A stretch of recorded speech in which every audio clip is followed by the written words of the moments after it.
We're going to begin with breaking news on just how soon Americans may be able to get a vaccine for the deadly coronavirus. Tonight, the drug maker Moderna says it has applied for emergency approval from the FDA for its vaccine, making it just the second company after Pfizer to ask for emergency authorization. The company says it's on track to have 20 million doses ready by the end of December.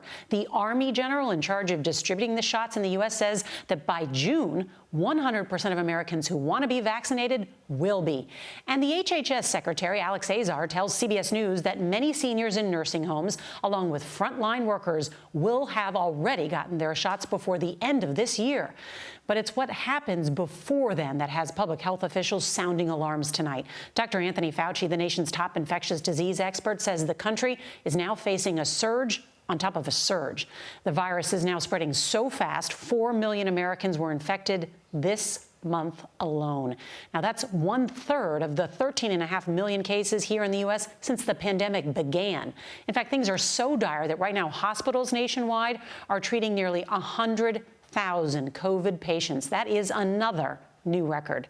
So we have a lot of new reporting for you and your family tonight, and our team of correspondents is covering it all. CBS's Jonathan Vigliotti is going to lead us off tonight from Los Angeles.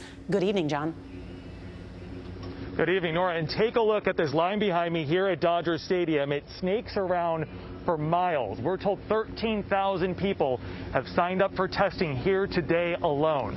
America's top health officials say if you travel for the holiday, you should assume you have COVID and act accordingly. Meanwhile, a breakthrough in the race for a vaccine.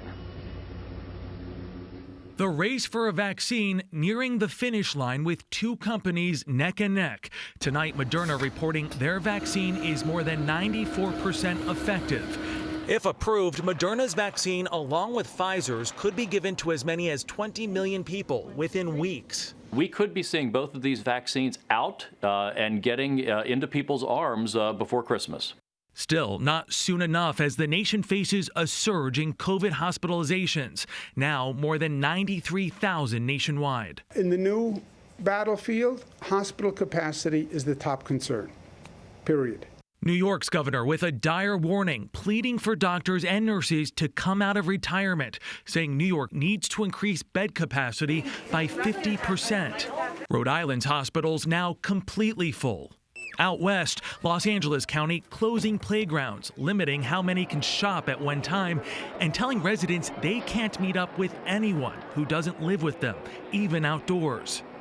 In Northern California, Santa Clara County banning all contact sports for at least 3 weeks, meaning the San Francisco 49ers will play home games in Arizona. The New Orleans Saints fined $500,000 for this maskless celebration. In Florida, schools will remain open despite concerns from teachers, the state's governor not mincing words. People who advocate closing schools for virus mitigation are effectively today's flat earthers. There are also new warnings after millions ignored pleas to stay home and avoid gatherings, like this Houston party drawing hundreds. As bad as this looks, the crowd did not violate the city's COVID guidelines.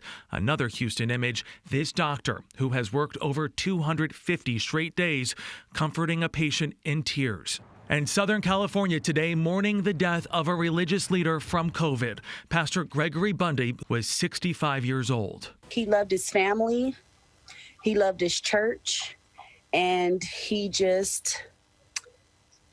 was an awesome man. And California's governor tonight warning of drastic new measures in the coming days. Nationwide, one study shows nearly 200,000 more Americans could die from COVID by March. Nora? Jonathan Vigliotti, thank you.